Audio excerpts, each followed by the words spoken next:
Le mois de la nutrition, bien, comme à chaque année, il y a un mois qui est dédié à l'alimentation, puis une saine alimentation. Et puis, cette année, pour faire un moment particulier, on a choisi comme comité d'arrimer toutes nos présentations, nos services, puis de se concerter pour offrir des activités à chaque semaine dans le cadre du mois de la nutrition pour qu'on puisse sensibiliser davantage la population puis rejoindre différents types de populations. Bien, on espère que vous allez participer très nombreux parce que pour nous, c'est important. C'est la première fois qu'à notre comité alimentaire, on se concerne autant que ça pour pouvoir produire un mois actif en termes de mois de la nutrition. Il reste qu'on entend toutes sortes de choses sur l'alimentation, toutes sortes de notions. Tout le monde s'improvise un peu nutritionniste sans avoir nécessairement la formation. Et puis, nous, l'Ordre des diététistes a choisi finalement d'arrimer ce thème-là pour pouvoir démystifier certaines notions, certaines façons de faire ou préjugés qu'on entend de la part des gens concernant l'alimentation.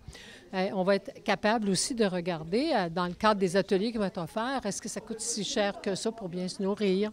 Aussi, parce que, tu sais, il y a beaucoup de gens qui pensent que si tu n'as pas beaucoup de sous, tu ne peux pas bien manger. Alors, comment on va pouvoir aider les gens à bien s'alimenter tout en respectant leur budget aussi? Et ça va être donné ici principalement, cet atelier-là. Et dans cette maison-ci, c'est particulièrement des personnes âgées qui y vivent. Et c'est sûr que c'est un des problèmes importants que vit la population locale. On sent chez la population de plus en plus de personnes qui sont atteintes de diabète. Puis souvent, je réalise que quand les personnes vivent en situation de pauvreté, il y a certains types d'aliments qui ne coûtent pas très cher puis qui sont les préférés de ces personnes-là. Et souvent, comme les pâtes, beaucoup de sucre dans les pâtes. Alors, ces gens-là ne se nourrissent pas nécessairement de la meilleure façon. Alors, en privilégiant un atelier avec les personnes âgées, ça va faciliter l'amélioration de leur état de santé. C'est sûr que c'est une problématique, le diabète, là, qui est importante dans le milieu. On apprécie, vous voyez aussi qu'il y a des bénévoles qui travaillent très fort pour aller porter des repas dans les maisons des personnes âgées. Donc, c'est précieux, ça aussi. C'est une belle implication qui est quotidienne et qui est appréciée par les personnes qui reçoivent ces visites-là. C'est la première année qu'on fait des actions concertées.